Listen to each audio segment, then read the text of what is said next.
So I've been thinking a lot lately about how where I live affects the money that I spend and how much I spend. My channel is focused on finances and being responsible and frugal with my finances and sharing my financial journey.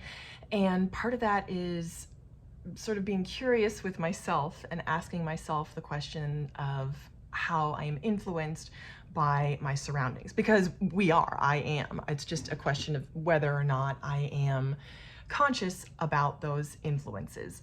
So if you're new to the channel, welcome. I am a mom and I live with my husband in Manhattan, and we're trying to make it work. I earn a relatively small, low income, a very small income for this area. So we are trying to make it work, juggling tons of priorities with the money that we have.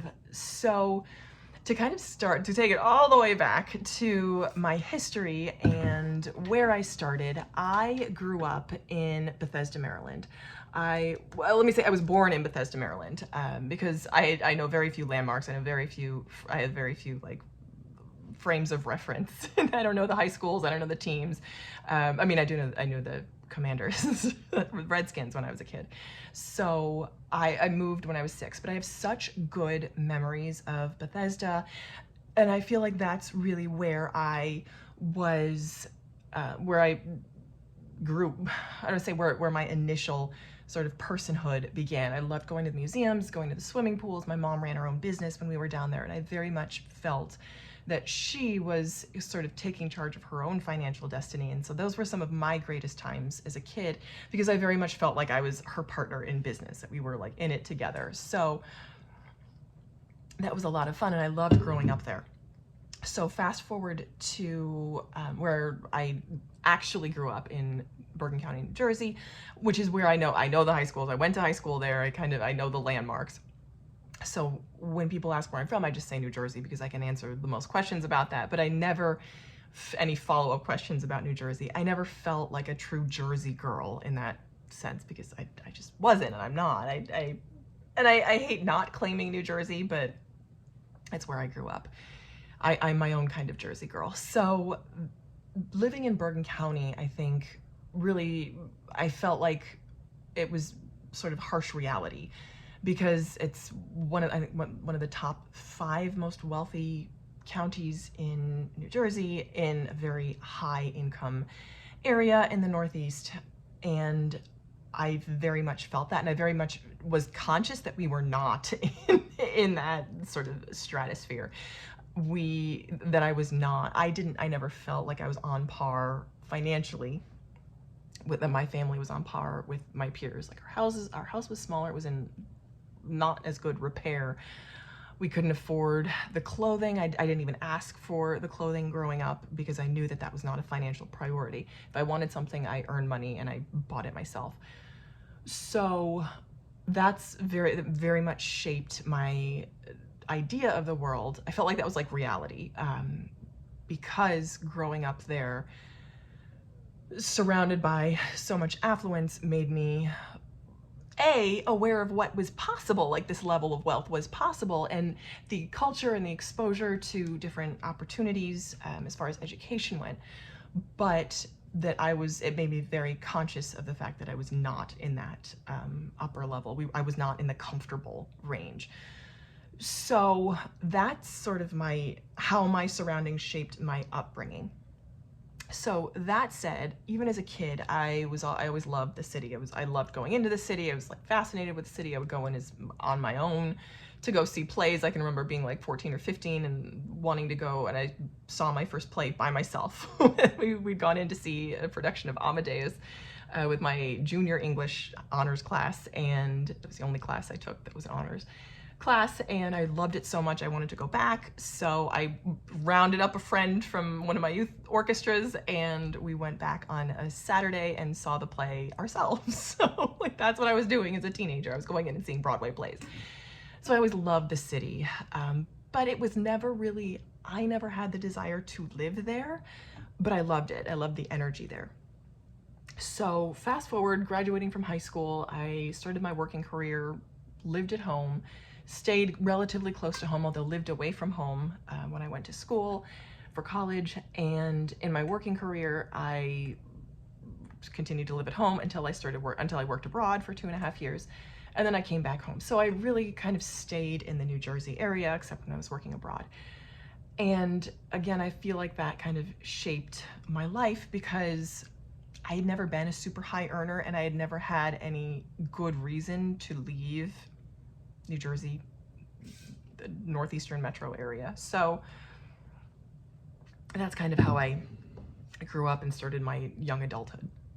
So fast forward to current life, I never saw myself living in Manhattan, but if you would have told my sort of high school self that would end up happening, I was like, yeah, sure, like I could see it. I could see myself raising a family or being married with a kid in Manhattan. Like, yeah, that's within the realm of possibility, and hey, a pretty cool option. So I feel like I'm making my like young adult and high school self proud. Like, yeah, that's really cool. And really all I had to do with it was when my husband and I got together, he owned his condo here in the Upper West Side, and now I live with him. now he has a roommate, a couple roommates who he happens to be married to and who we all love, each other very much. So that's how I came to be living here. So now examining how where I live influences the money that I spend.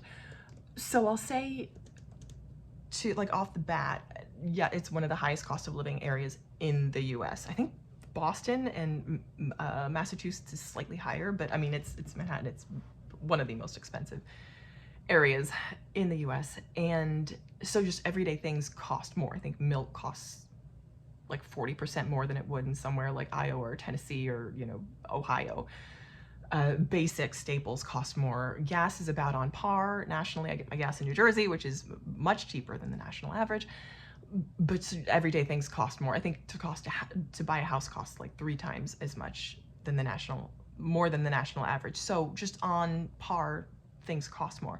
But I will say, with the people that I interact with, and I was surprised at this, the people that I interact with on the daily are, I would say, just normal people. I mean, we're living, and so there's some areas of our neighborhood that I'm like, ooh, it's kind of dingy. But there are other areas that I'm like, oh, Steve Martin lives around the corner. Like, oh, John Lennon lives there. We have a multi-Emmy award-winning actor that we run into that lives on the floor below us. Like, it's a very affluent area, but the people that I interact with are very, very normal. They're also rent-controlled apartments in our building. In addition to being co-ops, they also have rent stabilized apartments. So the people down the hall have lived here for 50 years and are paying the same rent that they did back then.